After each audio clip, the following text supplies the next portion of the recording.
బొడిగ శోభ గారు ఉన్నారా? భరత్ గారు, యా, ఇప్పుడు బాధ ఎవరికి ఉంటదండి? ఎవరికైతే ఎక్కువ ప్రేమ ఉంటుందో వాళ్ళకే ఎక్కువ బాధ ఉంటుంది. శోభక్క కూడా ఆ పెద్ద ఉద్యమకారిని అలా అనుమానమే లేదు. వచ్చిందే నక్సలైట్ బ్యాక్గ్రౌండ్ నుంచి. అయితే దేనికైనా తెగించి కొట్లాడే తత్వం వాళ్ళది. వాళ్ళు ఎందుకు ఇంత అసహనంగా కోపంగా ఉన్నారు అంటే వాళ్ళకు జరిగిన అన్యాయము ఇతరులకు జరిగిన అన్యాయం వేరు.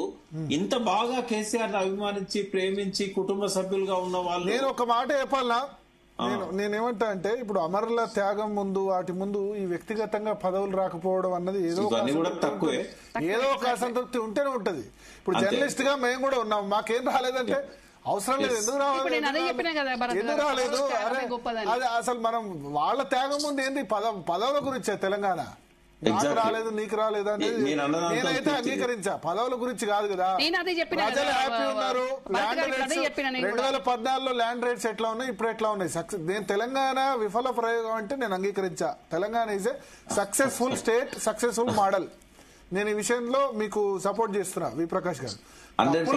తప్పులు జరిగి ఉండొచ్చు కానీ చాలా విషయాల్లో డెవలప్మెంట్ ఉంది. ఇవాళ జిఎస్డిపి తెలంగాణ ఎంత పెరిగింది, జిఎస్టి రిటర్న్స్ ఎంత పెరిగాయి, ల్యాండ్ రేట్లు 2014లో ఇక్కడ ఎంత ఉన్నాయి, తెలంగాణలో ఎంత ఉన్నాయి, ఆంధ్రాలో ఎంత ఉన్నది, రంగారెడ్డిలో highest per capital income, Hyderabad development, software, exports అన్ని ఉన్నాయి.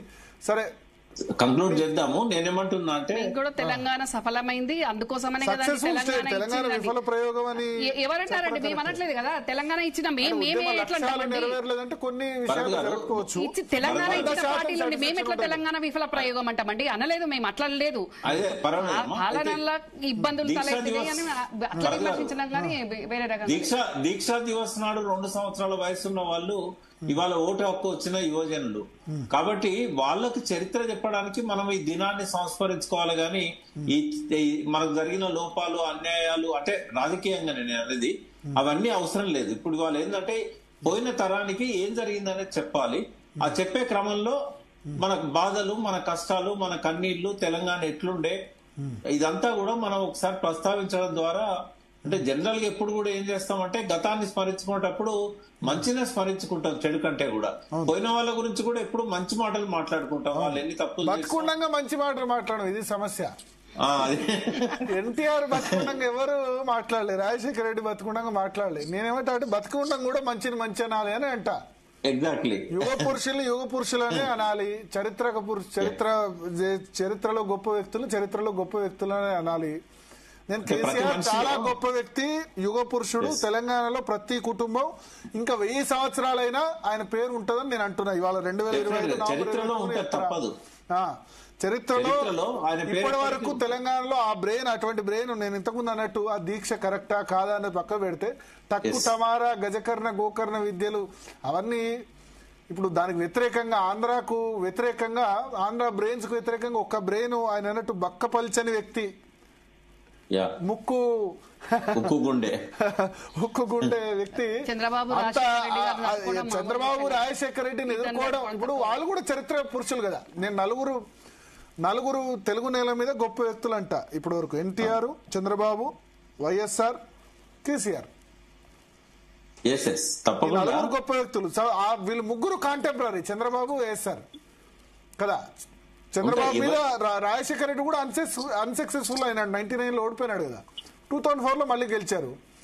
తర్వాత వీళ్ళిద్దరిని కాంటెంపరీ ఉండి వాళ్ళిద్దరిని తన లైన్లోకి చంద్రబాబును తన లైన్లోకి తెచ్చుకోవడం అంటే మామూలు విషయం కాదు కదా. అదే పార్టీ నుంచి విడిపోయి డిప్యూటీ స్పీకర్ అయ్యి అదే పార్టీ తెలుగుదేశమే టీఆర్ఎస్ తో పొత్తు పెట్టుకుని లెటర్ తెలంగాణకు అనుకూలంగా ఇవ్వడం అన్నది గొప్ప విషయం కదా. ఆ విధంగా తెచ్చుకున్నాడు కదా.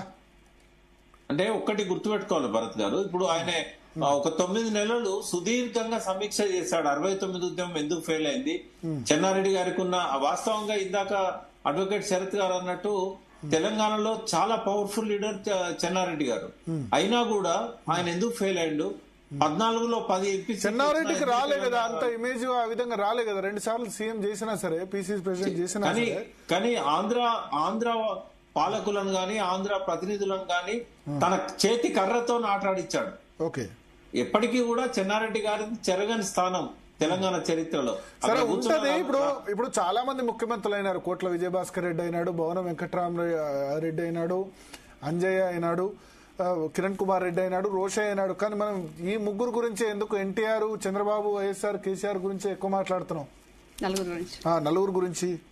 సో అంతే, బికాస్ వాళ్ళది ఇంకా ఎన్ని సంవత్సరాలైనా ఉంటుంది. మొన్న జూబ్లీ హిల్స్ నియోజకవర్గంలో కూడా రేవంత్ రెడ్డి ఎన్టీఆర్ విగ్రహం గురించి అయింది కదా. వాళ్ళు తీసుకొచ్చిన మార్పులు కూడా, రిఫార్మ్స్, వెల్ఫేర్, డెవలప్మెంట్, ఇవన్నీ కూడా ఉంటాయి. సో శోభ గారు,